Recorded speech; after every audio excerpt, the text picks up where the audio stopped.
போன எபிசோடில் நம்ம எதை பற்றி பார்த்தோம் அப்படின்னா, நாரத முனிவர் மகாவிஷ்ணுவோட மாயையால் அவங்க ஒரு பெண்ணாக மாறினாங்க. அதுக்கப்புறம் காலத்வஜன் அப்படிங்கிற அரசரை திருமணம் பண்ணாங்க. அவங்க இல்லற வாழ்க்கையில் ஈடுபட்டு 12 குழந்தைகளுக்கு தாயாகவும் ஆனாங்க.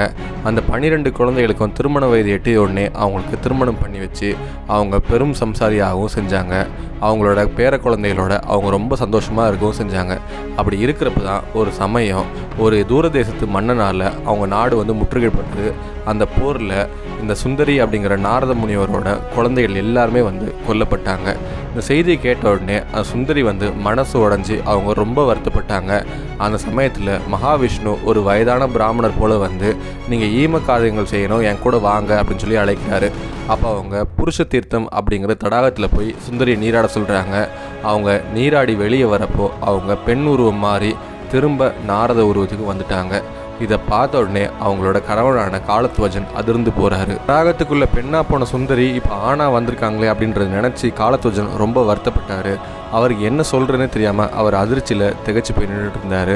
இப்படி அதிர்ச்சியில் இருந்த காலத்வஜனுக்கு உண்மை என்ன அப்படிங்கிறத தெரியப்படுத்தினாங்களா, இல்லை என்ன நடந்துச்சு அப்படிங்கிறப்ப தெரியணும் அப்படின்னா இந்த வீடியோ ஸ்கிப் பண்ண முழுசாக பாருங்கள்.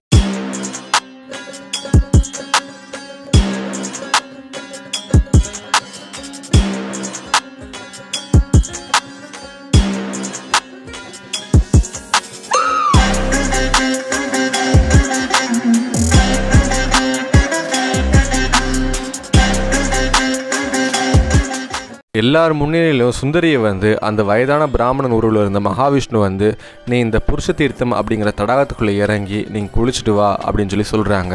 சுந்தரியும் அந்த தடாகத்துக்குள்ளே இறங்கி அவங்க முங்கி வெளியே வரப்போ பார்த்தோம் அப்படின்னா அவங்களோட பெண் உருவம் மாறி நாரத முனிவரோட உருவத்துக்கு வந்துட்டாங்க. இதை பார்த்த உடனே காலத்வஜன் அதிர்ந்து போகிறாரு. அவர் வருத்தப்பட்டு என்னோட மனைவி எங்கே, என்னோட மனைவி சுந்தரி தானே தடாகத்துக்குள்ளே இறங்கினாங்க, ஆனால் இப்போ ஏதோ ஒரு முனிவர் வந்திருக்காங்களே, என் மனைவி உள்ளே இறங்குறப்போ இந்த முனிவர் கூட போலே, இருந்தாலும் இந்த முனிவர் மட்டும்தான் வந்திருக்காரு, என்னோட மனைவி எங்கே அப்படின்னு சொல்லி அவர் புலம்பி அழுகிறாரு. எல்லாரும் அவரை பார்த்து ரொம்ப பரிதாபப்படுறாங்க. அந்த சமயத்தில் காலத்வஜன் சொல்கிறாங்க, என்னோட மனைவிக்காக தானே நான் போர்க்களத்துலேருந்து தப்பிச்சு ஓடி வந்தேன், என்னோட மகன்கள் இறந்துட்டாங்க, பேரப்பிள்ளைகள் இறந்துட்டாங்க, எல்லாரும் இறந்தாலும் என்னோட மனைவிக்காக தானே நான் இன்னும் உயிரோடு இருக்கேன். அப்படி இருக்கிறப்போ என் மனைவி எங்க, ஒருவேளை என் மனைவி இந்த மீன்களோ இல்லை ஆமையோ ஏதோ ஒன்று முழுங்கிருச்சா, தடாகத்துக்குள்ளே போன மனைவி ஒருவேளை வேற லோகத்துக்கு போயிட்டாங்களா, எங்கே போனாங்க, நான் எப்படி அவங்களை கண்டுபிடிக்கிறது அப்படின்னு சொல்லி அவர் அழுகிறாரு. ஒருவேளை பிள்ளைகள் இறந்த சோகத்தில் சுந்தரி இந்த தடாகத்திலே உயிரை விட்டுட்டாங்களா, இப்படி உயிரை விட்டாங்க அப்படின்னா நான் எங்கே வாழ்கிறது, அவங்களுக்காக தானே நான் வாழ்ந்துட்டுருக்கேன், நான் மட்டும் அவங்க இல்லாமல் எப்படி உயிரோடு இருக்கிறது, ஒரு ஆண் இறந்துட்டாங்க அப்படின்னா ஒரு பெண் உடன்கட்டை ஏறுறாங்க, அது மாதிரி ஒரு பெண் இறந்துட்டாங்கன்னா நான் உடன்கட்டை ஏறக்கூடாதா, இது எந்த வகையில் நியாயமாக இருக்குது, என்னோட மனைவியை பிரிஞ்சு என்னால் இருக்க முடியாது அப்படின்னு சொல்லி அவர் சிறு பிள்ளை போல அவர் ஓன்னு அழுது புலம்பிட்டுருக்காரு. இதை பார்த்து மகாவிஷ்ணு காலத்வஜனை பார்த்து அவர் சொல்கிறாரு, மகனே அழுகாத, நீ அழுகிற அளவுக்கு இங்கே எதுவுமே பெருசாக நடக்கலை. சுந்தரி நீ இந்த தடாகத்தில் தான் பார்த்து நீ திருமணம் பண்ணிக்கிட்ட, அவங்களோட சேர்ந்து இல்லற வாழ்க்கையில் ஈடுபட்டு பல குழந்தைகளை பெற்றெடுத்தீங்க, நீங்கள் பெரும் சம்சாரியாக வாழ்ந்து வந்தீங்க, அவங்களோட காலம் முடிஞ்சிருச்சு, அதனால் அவங்க அந்த உருவத்தை விட்டு போயிட்டாங்க. இந்த பூமியில் பிறந்த எல்லாருமே ஒரு நாள் அழியதான் வேணும். அப்படி அழியக்கூடிய உடலை பெற்றிருந்தாலுமே இந்த மனித உடல் அப்படிங்கிறது ரொம்ப அரிது. ஏன் அப்படின்னா இந்த மனித உடலை வச்சு தான் நீ உன்னதமான சக்திகளை உணர முடியும். நான் சக்திகள்னு சொல்கிறது அந்த ஆதிபுர சக்தியை சொல்கிறேன். நீ மாயையில் மாற்றி உழன்று நீ இதுக்குள்ளேயே சிக்கி நீ இறந்து போகிறதுக்கு நீ தன்னை யார் அப்படிங்கிறது உணர்றதுக்கான முயற்சி பண்ணு, உன் ஆன்மாவை நீ உணர்றதுக்கான வழியை தேடு அப்படின்னு சொல்லி சொல்கிறாங்க.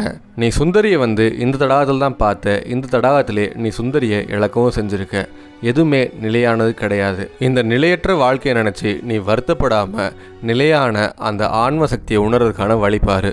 உன்னால் முடிஞ்சா நீ அரசாட்சி பண்ணு, முடியலையா உன்னோட பேர குழந்தைகளுக்கு நீ பட்டாபிஷேகம் பண்ணிச்சுட்டு கானகத்துக்கு வா, கானகத்துக்கு நீ இறையருளை தேடு அப்படின்னு சொல்லி சொல்கிறேன். இதை கேட்ட உடனே காலத்வஜனுக்கு ஒரு தெளிவு ஏற்படுது. அவர் அழுகையை நிப்பாட்டவும் செய்கிறாரு. அதுக்கப்புறம் அவரோட பேர குழந்தைக்கு பட்டாபிஷேகம் பண்ணிச்சுட்டு அவர் கானகத்துக்கு அவர் இறையருள் தேடுறதுக்காக அவர் தவங்கள் பண்ண ஆரம்பித்தார். இந்த நிகழ்வுகள்லாம் பார்த்த நாரத முனிவர் மகாவிஷ்ணு பார்த்து கேட்குறாங்க, நான் உங்களை மாயாதேவி தானே காட்ட சொன்னேன், நான் உங்களை மாயாசக்தியை தானே எனக்கு காட்ட சொன்னேன், நீங்கள் என்னை பெண்ணாக மாற்றி என்னை ஏமாற்றி என்னை இப்படி சம்சார பந்தத்துக்குள்ளே நீங்கள் இருக்க வச்சுட்டீங்க. இப்போ எனக்கு ஒரு சந்தேகம் இருக்குது, என்ன அப்படின்னா நான் பெண்ணாக இருந்தப்போ என் வாழ்க்கையில் என்னெல்லாம் பார்த்தேன் அப்படிங்கிற துயரம் இன்னும் என்கிட்ட இருக்குது. அதை நான் நினச்சி வருத்தப்பட்டுருக்கேன். எனக்கு அந்த நினைவுகளும் இன்னும் இருக்குது. ஆனால் நான் பெண்ணாக இருந்தப்போ என் குடும்பம், என் கணவர், என் பிள்ளைகள் அப்படின்னு சொல்லிட்டு நான் குடும்ப பொறுப்புக்குள்ளே சிக்கி அந்த மாயையிலே சுழன்றுக்கிட்டு இருந்தேன். கடைசியில் நான் ஒரு பெரும் சம்சாரியாகவும் இருந்தேன். நான் பெண்ணாக இருந்தப்போ நான் ஒரு நாரத முனிவர் அப்படிங்கிறதே மறந்துட்டேன். எனக்கு நாரத முனிவர், நான் பல கலைகளை கற்றிருக்கேன், நான் பல ஞானங்களை பெற்றிருக்கேன் அப்படிங்கிறத நான் சுத்தமாக மறந்துட்டேன். இது எதனால் அப்படின்னு சொல்லி அவர் கேட்குறாரு.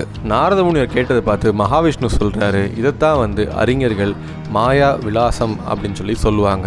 இந்த பிரபஞ்சத்தில் இருக்கக்கூடிய எல்லா ஜீவராசிகளும் அவங்களோட உடல் சுகதுக்க சம்பந்தமான அவஸ்தைகளால் தான் உற்பத்தி ஆகுது அப்படின்னு சொல்லி சொல்கிறாங்க. அந்த அவஸ்தைகள் என்னென்ன அப்படின்னு சொல்லி பார்த்தோம் அப்படின்னா அதுதான் ஜாக்கிரம், சொப்பனம், சுஷுப்தி, தூரியம், துரியாதீதம் அப்படின்னு சொல்கிற 5 விதமான அவஸ்தைகள் அப்படின்னு சொல்லி சொல்கிறாங்க. மாயை வென்றவன் அப்படின்னு சொன்ன நாரத முனிவனே இந்த மாயை இந்த அவஸ்தையால் தான் நடக்குது. இந்த அவஸ்தையின் அனுபவம் என்ன அப்படிங்கிறது நான் சொல்கிறேன் அப்படின்னு சொல்லி மகாவிஷ்ணு சொல்லவும் ஆரம்பிக்கிறாரு. சுஷுப்தி அப்படிங்கிற அவஸ்தையை அனுபவிக்கிறவங்க காதால் கேட்கவும் முடியாது, வாயால் பேசவும் முடியாது. இதே மாதிரி அவங்க ஜாக்கிரதம் அப்படிங்கிற அவஸ்தையை அனுபவிக்கிறாங்க அப்படின்னா அவங்க எல்லா விஷயங்களையும், எல்லா விதமான ஞானங்களையும் அறிந்து கொள்வாங்க. இந்த ஜாக்கிரதம் அப்படிங்கிற அவஸ்தையை அனுபவிக்கிறப்போ அவங்க மனமானது எந்த ஒரு ஒளிவு மறையும் இல்லாமல் அது ஒளிரவும் செய்யும். இந்த சுஷுப்தி அப்படிங்கிற அவஸ்தையை அனுபவிக்கிறப்ப ஒளி இல்லாமல் அது இருளடைஞ்சு கிடக்கும். இந்த சொப்பனம் அப்படிங்கிற அவஸ்தையை அனுபவிக்கிறப்போ மனம் அப்படிங்கிற நிலையாக இல்லாமல் அது போக்குக்கு அது வெவ்வேறு திசையில் போய்கிட்டு இருக்கும். உதாரணத்துக்கு சொன்னோம் அப்படின்னா நம்ம கனவுல ஒரு யானை நம்மளை துரத்துற மாதிரி நம்ம கனவு கண்டிருப்போம். அதுக்கிட்ட நம்ம மிதிப்பட்டு சாகிற மாதிரியும் கனவு கண்டிருப்போம். இல்லை நம்ம ரொம்ப நாள் பார்க்காத நண்பரோட பேசின மாதிரியும் அவங்கள வீட்டுக்கு அழைச்சிட்டு அவங்களுக்கு விருந்து கொடுக்குற மாதிரியும் நம்ம கனவு கண்டிருப்போம். நம்மளோட கனவு கலைஞ்சதுக்கப்புறம் கூட கனவுல நேர்ந்த அனுபவங்களையும் அதில் நேர்ந்த விஷயங்களையும் நம்ம பேசி அதை நினச்சி நம்ம வாழ்ந்துட்டுருப்போம். ஆனால் எந்த ஒரு கனவுலையும் நம்ம ஜாக்கிரத அவஸ்தையை அனுபவிக்கிறப்போ நம்ம கற்ற ஞானத்தை பற்றி நம்ம கனவுல சிந்திக்கிறது கிடையாது. அது மாதிரி தான் நாரத முனிவரே, நீ பெண் உருவம் எடுத்து வாழ்ந்து வந்தது நீ சொப்னாவஸ்தை போன்றது. இந்த நாரத முனிவர் உருவம் அப்படிங்கிறது உனக்கு ஜாக்கிரத அவஸ்தை போன்றது. அதனால தான் உனக்கு பெண் பிறவி எடுத்து ஞாபகம் இன்னமும் இருக்குது. ஆனால் நீ பெண் பிறவி எடுத்தப்போ உன்னோட நாரத முனிவரோட ஞானம் உனக்கு வரல அப்படின்றது காரணமும் அதுதான். இப்படி தான் இந்த அவஸ்தையின் உதவியால் இந்த மாயை அப்படிங்கிறது செயல்படுது. இந்த மாயையோட செயல்பாடுகள் என்ன அப்படிங்கிறது பிரம்மனும் அறிந்தது கிடையாது, ருத்ரனும் அறிந்தது கிடையாது, ஏன் நானும் அறிந்தது கிடையாது. நான் சத்துவ குணத்திலேயே முக்கியமானவனாக இருந்தாலும் என்கிட்டையும் ராஜகுணம், தாமச குணம் அப்படிங்கிற குணங்களும் இருக்குது. அதே மாதிரி தான் பிரம்மனிடத்தையும் அதே மாதிரி தான் ருத்ரத்தையும் இருக்குது. இப்படி குணங்களாலேயும் அவஸ்தைகளாலேயும் காலத்தாலேயும் இந்த மாயை விளையாடுறதுனால தான் மாயை நம்ம காண முடியும், அனுபவிக்க முடியுமே தவிர அதை கடந்தோ இல்லை அதை வெல்லவோ முடியாது அப்படின்னு சொல்கிறாங்க. அப்படின்னு சொல்லி மகாவிஷ்ணு நாரத முனிவரை பார்த்து சொல்கிறாங்க. இதை கேட்டு நாரத முனிவருக்கு திரும்ப இந்த குழப்பத்திலிருந்து ஒரு முடிவு கிடைக்கவே இல்லை.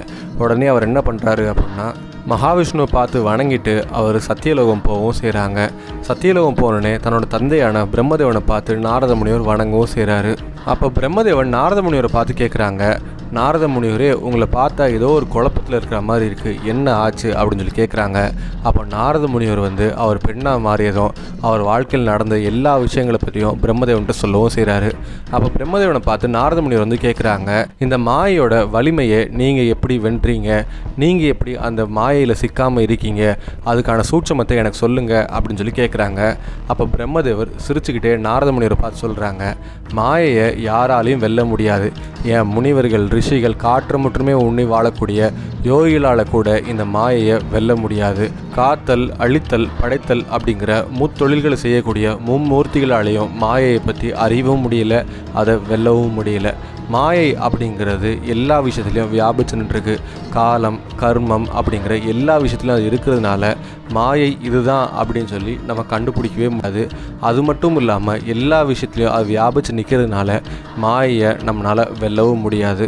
அதனால் நாரத முனிவரே, மாயைனா என்ன அப்படிங்கிற தெரிஞ்சுக்கிறது ஆர்வத்தில் நீங்கள் போனீங்க அப்படின்னா மாயை அப்படிங்கிற சூழலில் நீங்கள் மாட்டிக்குவீங்க. மாயையால் ஏற்படக்கூடிய அனுபவங்களை நினச்சி நீங்கள் ஆச்சரியப்பட்டு இருக்கிறத விட அதை கடந்து போய் நீங்கள் அந்த இறைவனான ஆத்ம ஞானத்தை அடையிறதுக்கான வழியை பாருங்கள் அப்படின்னு சொல்லி பிரம்மதேவன் சொல்கிறாங்க. பிரம்மதேவன் சொன்ன வார்த்தைகளை கேட்டு நாரத முனிவர் ஒரு தெளிவுக்கு வராரு.